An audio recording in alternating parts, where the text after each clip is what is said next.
Hello everyone, welcome back to colour of threads. आज की जो वीडियो है इसमें हम ट्रेंडिंग फर्सी सलवार की कटिंग और स्टिचिंग देखेंगे।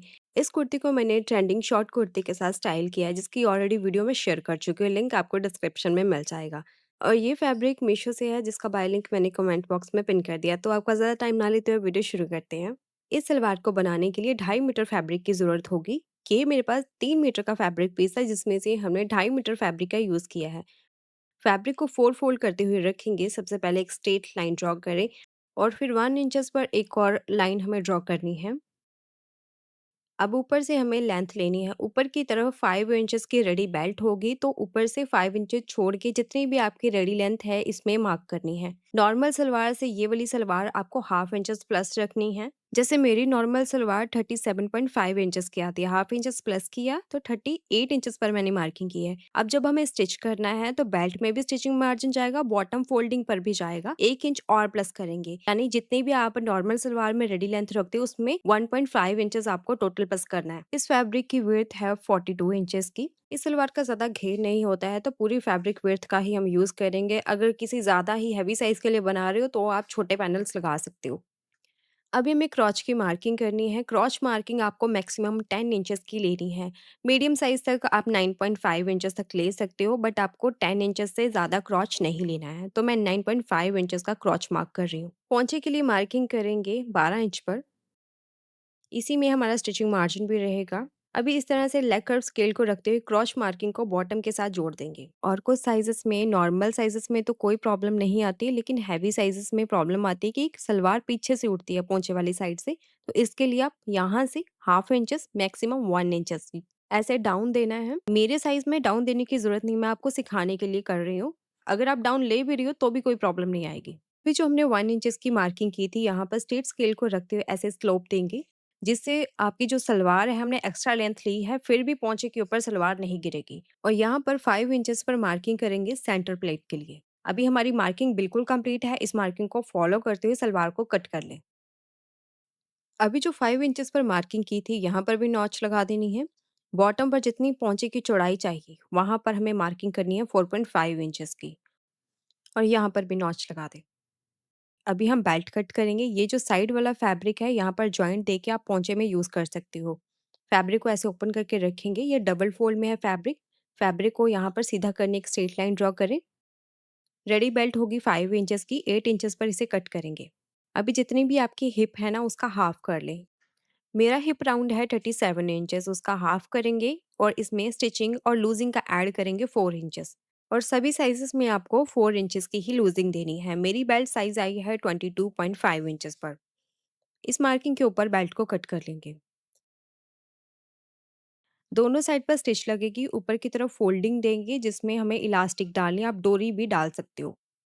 अभी सलवार की स्टिचिंग करती हैं। सबसे पहले हमें आसन पर हाफ इंचेस का मार्जिन लेते हुए स्टिच कर देना है। आसन स्टिच होने के बाद जैसे नॉर्मल सलवार के ऊपर हम डबल प्लेट बनाते हैं, वैसे ही पीछे की तरफ हमें डबल प्लेट बनानी है 1 इंचेस की। साथ ही बेल्ट के ऊपर भी स्टिच कर लेंगे। अभी सलवार को ऐसे दोनों क्रॉच मिलाते हुए रखें और बेल्ट को भी ऐसे बैक और फ्रंट वाली सीम को बिल्कुल बराबर करते हुए रख लें। अभी साइड के ऊपर 3 इंचेस पर मार्क करेंगे। यहाँ पर हमारी सेंटर प्लेट आएगी। इस साइड पर भी 3 इंचेस पर मार्किंग करें। और पूरी सलवार की लुक इस सेंटर प्लेट के ऊपर डिपेंड करती है। सभी साइजेस में ये मार्किंग आपको 3 इंचेस पर ही लेनी है। बेल्ट वाली मार्किंग ज़्यादा इंपॉर्टेंट है। ये सलवार के ऊपर जो मार्किंग की है वो आगे पीछे हो सकती है।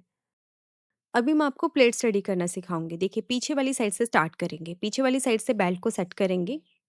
यहाँ पर पहले बेल्ट को पिन के साथ सिक्योर कर दें। पहले मैं आपको रफली प्लेट बनाना सिखा देती हूँ, ताकि आपको इजीली समझ आ जाए। और जो हमने बेल्ट के ऊपर मार्किंग की है, यहाँ तक हमारी सीधी स्टिच लगेगी। अभी जो 3 इंचेस पर हमने बेल्ट पर मार्किंग की थी ना, इसी मार्किंग पर हमें बड़ी वाली प्लेट बनानी है। प्लेट का साइज ये वाला आप 2.5 इंचेस या 3 इंचेस भी रख सकते हो। मैं इस प्लेट का साइज 2.5 इंच तक रखूंगी। पर बस आपको ध्यान रखना है कि बिल्कुल मार्किंग के सामने ही आपको बड़ी प्लेट बनानी है। और बाकी का जितना भी फैब्रिक होगा उसकी हम छोटी छोटी प्लेट्स बनाते हुए सेट कर देंगे। और जो फ्रंट वाला आसन है, यहाँ से सेंटर के दोनों तरफ 1 इंचेस पर मार्किंग कर दें। इतना छोड़ के बाकी की प्लेट्स यहाँ पर सेट कर देंगे। अभी मैं मशीन के ऊपर बताती हूँ कि किस तरह से हमें प्लेट्स बनानी है ताकि आपको और अच्छे से समझ आए। तो पीछे का जो आसन है वहाँ से स्टिच करना स्टार्ट करेंगे। जो बेल्ट के ऊपर हमने स्टिच करी है वहाँ तक पहले सीधा स्टिच करें। मार्किंग से थोड़ा पहले रुक जाएँ। अभी यहाँ पर हमें बड़ी वाली प्लेट्स बनानी है बिल्कुल मार्किंग के सामने।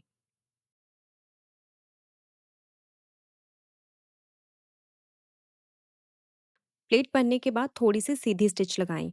इसके बाद जितना भी फैब्रिक होगा उस पर हमें छोटे-छोटे प्लेट्स बना देनी है। उसकी ज़्यादा लुक मैटर नहीं करती है, सिर्फ़ बड़ी वाली प्लेट का ही हमें लुक मिलेगा सलवार में।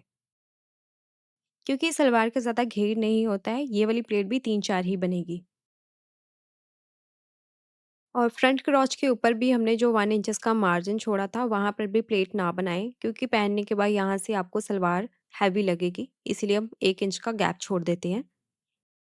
अभी दूसरे साइड पर भी इतना ही गैप छोड़ते हुए प्लेट्स बनाना स्टार्ट करें।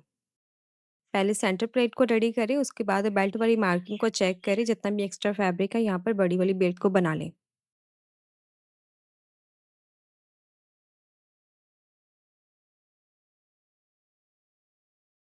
प्लेट्स बनने के बाद आप इलास्टिक अटैच करेंगे, जितनी भी आपकी वेस्ट है उसमें 2 इंचेस कम करके इलास्टिक की लेंथ लेनी है।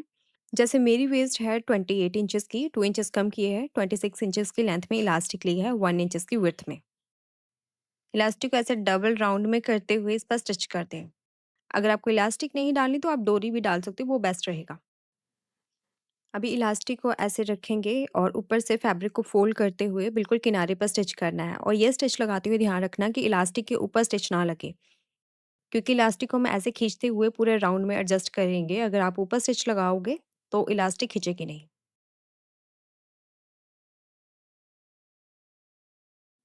पूरे राउंड में स्टिच लगने के बाद इलास्टिक को अच्छे से 3-4 बार इस तरह से फुली स्ट्रेच करें, जिससे इलास्टिक पूरे कमर पर सेट हो जाएगी।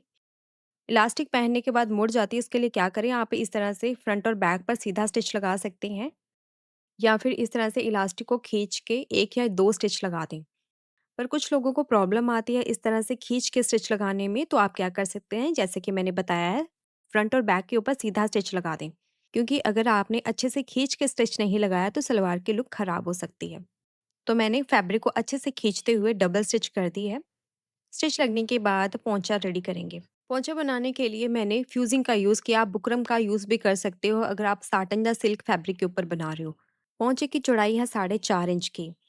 एक्स्ट्रा फैब्रिक के ऊपर हमने फ्यूजिंग को पेस्ट कर लिया है। अभी नीचे से हमने हाफ इंचेस का मार्जिन लेते हुए स्टिच कर लिया। अभी इसे उल्टी तरफ फोल्ड करेंगे। फोल्ड करने के बाद इसे अच्छे से आयरन करना है, क्योंकि पोंचे के ऊपर जो हमने हाफ इंचेस की तिरछी मार्किंग की थी, उस वजह से हमें आयरन के साथ ही इसे सेट करना पड़ेगा। प्रेस लगने के बाद बीच में रिबल सिबल टेप को रखते हुए फिर से अच्छे से आयरन कर लें, जिससे आपकी जो पट्टी है वो सिक्योर हो जाएगी। आपको स्टिच करने में बहुत ही आसानी रहेगी और फिनिशिंग भी बहुत ज़्यादा आएगी। अभी पूरे पोंचे के ऊपर सीधी सिलाइयाँ लगाते हुए पोंचे को फिल कर देंगे।